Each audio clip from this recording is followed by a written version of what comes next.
3년 이내에 문제가 생기는 거는 술자의 어떤 기술적인 부분에 문제가 있어서 임플란트에 문제가 생기는 거라고 보시면 되시고, 3년 이후에 문제가 생기는 부분은 환자의 관리 부족에 의해서 문제가 생기는 거라고 판단을 하시면 됩니다.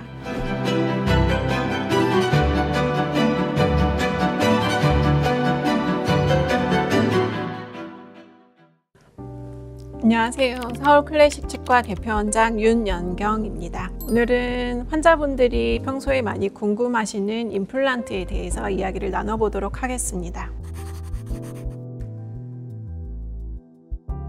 모든 수술에서는 주의사항이 항상 존재하고, 그리고 모든 인공물 자체도 우리가 지켜야 할 부분이 있는데 임플란트도 마찬가지이고요. 예를 들어서 임플란트를 한 원인에 따라서 주의사항이 조금 달라질 수 있기는 하는데, 충치가 생겼거나 또는 이가 부러져서 임플란트를 하신 경우보다 잇몸 뼈가 안 좋아가지고 임플란트를 하신 경우에는 조금 더 철저하게 관리가 필요하시게 되고, 임플란트는 자연 치아와는 좀 다르게 인대가 존재를 하지 않기 때문에 잇몸 염증에 굉장히 취약한 구조적 특성을 가지고 있기 때문에 더욱 철저한 관리가 필요하시거든요. 임플란트는 충치가 생기지는 않기는 하지만 잇몸 관리가 잘 되지 않았을 경우에 임플란트도 발치를 해야 되는 상황이 올 수 있기 때문에 잘 관리를 하셔야 되는데, 기본적으로는 집에서 관리를 잘 해주시는 게 첫 번째이기는 하는데, 그것만으로는 완벽하게 관리가 되지 않을 수 있기 때문에 반드시 정기 검진 때 오셔가지고 체크를 받으셔야 합니다.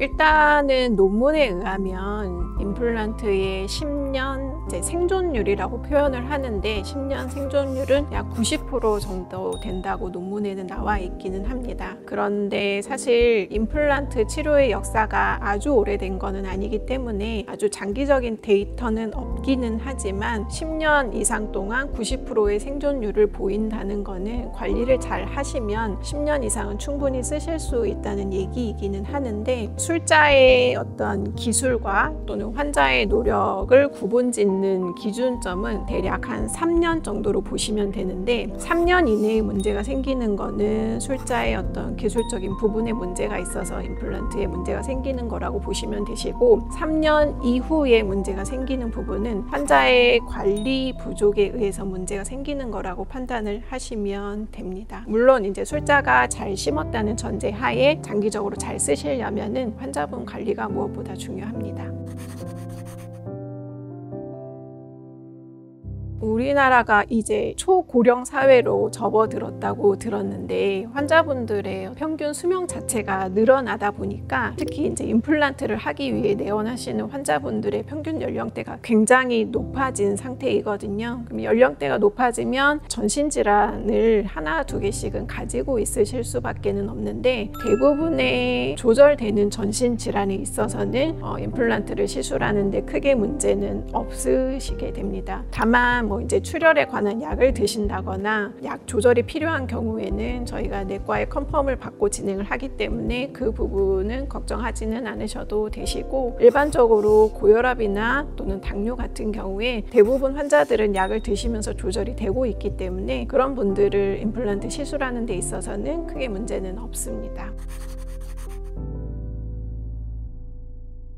임플란트 수술을 하실 때 당연히 금연을 하시면 제일 좋기는 하는데, 이제 현실적으로 그게 좀 어려운 부분은 저도 알고 있기는 하는데요. 담배가 임플란트에 끼치는 영향은 담배의 그 니코틴 성분이 혈관을 수축을 시켜가지고 혈류를 줄어들게 만드는데, 임플란트가 뼈랑 잘 붙기 위해서는 혈류가 잘 돌아야 되거든요. 왜냐하면 혈류의 어떤 영양 성분들이 전달이 돼야 되기 때문에 담배의 니코틴 성분으로 인해 가지고 혈류 공급이 제대로 되지 않으면 골 유착 속도가 늦어지거나 경우에 따라서는 골 유착 자체가 실패를 할 수도 있고요. 연구에 의하면 비흡연자에 비해서 흡연자의 임플란트 실패율이 한 2~3배 정도는 높다고 연구에 나와 있기도 해요. 임플란트를 심고 나서 이제 골 유착이 되는 기간 동안은 가급적이면 담배를 안 피시는 게 좋은데, 만약에 그 최소의 기간 기간을 말씀해 달라고 하시면 임플란트를 심고 실밥을 빼기 전까지는 담배를 최대한 줄여주시는 게 제일 좋고, 실제로 임상에서 보면 심고 이렇게 꼬매놨는데 담배의 그 음압이나 그런 것들로 인해 가지고 실밥이 다 터져서 오거나 상처가 잘 치유되지 않아서 오시는 분들이 많기 때문에 최소한의 기간은 일단 실밥 풀기 전 한 1, 2주 정도는 담배를 안 피시는 게 제일 좋습니다.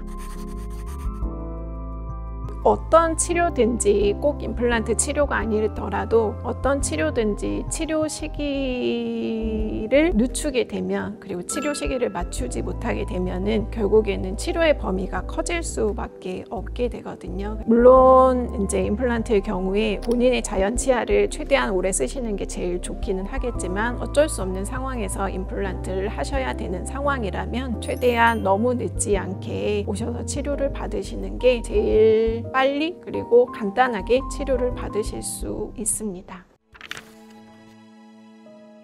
감사합니다. 지금까지 서울클래식 치과 원장 윤연경이었습니다.